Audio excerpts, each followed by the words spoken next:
Producer పల్ల గణేష్ ఏమంటాడు కూర్చోబెట్టి లోపల బావులు అట్లా నేను కూడా ఏదో మాట్లాడాలనుకుంటే వద్దు అవసరం లేదు.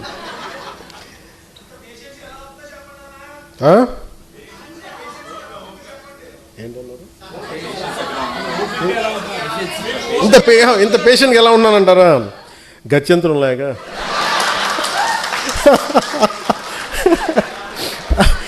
అలాగే ఇప్పుడు విశ్లేషకులు ఏది మాట్లాడుతూ ఉంటే అంటే ఈ మధ్య ఎక్కువ న్యూస్ అయింది కాబట్టి చెప్తాను, మామూలుగా ఇది పట్టించుకోను. కానీ నేను ఎందుకు మాట్లాడతాను, ఎవరన్నా సరే అమిత్ షా గారు ఎలాంటి వ్యక్తి?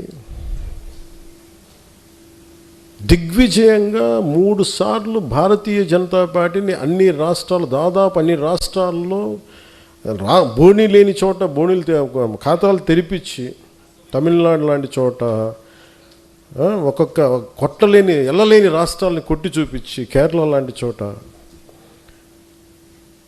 Toughest home minister after Shri Sardar Vallabhbhai Patel, Shri Amit షాజీ మోస్ట్ టఫెస్ట్ వన్. బట్ నిజంగా ఆయన నేను చాలా దగ్గరగా చూశాను. నేను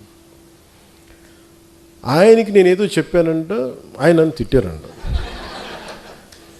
ఇది వీరు విన్నారంట. వీరికన్నా మనోహర్ గారికి తెలిసిన వ్యక్తి మనోహర్ గారు చెప్పారు, ఆయన చెప్పారంటే వీరు విన్నారంట. నాకు ఏమనిపిస్తుంటే, రోడ్డు మీద వెళ్ళేవాళ్ళు ఎవరో మాట్లాడితే వేరు, ఒక క్రెడిబిలిటీ ఉన్న విశ్లేషకులు ఇలా మాట్లాడితే తప్పదు. ఇప్పుడు నా గురించి కూడా మాట్లాడినాక నన్ను ఎన్నిసార్లు క్యారెక్టర్ అసాసినేట్ చేశారు, ఎన్నిసార్లు నన్ను తిట్టారు అన్నారు, తిమ్మారన్నారు, అవన్నీ పట్టించుకోవాలి. కానీ అమిత్ షా గారి పేరు వినిపిస్తే మటుకు నాకు తప్పు అనిపించింది, అది నేను ఖండించాలనిపించింది. దేనికంటే ఆ స్థాయి వ్యక్తుల్ని,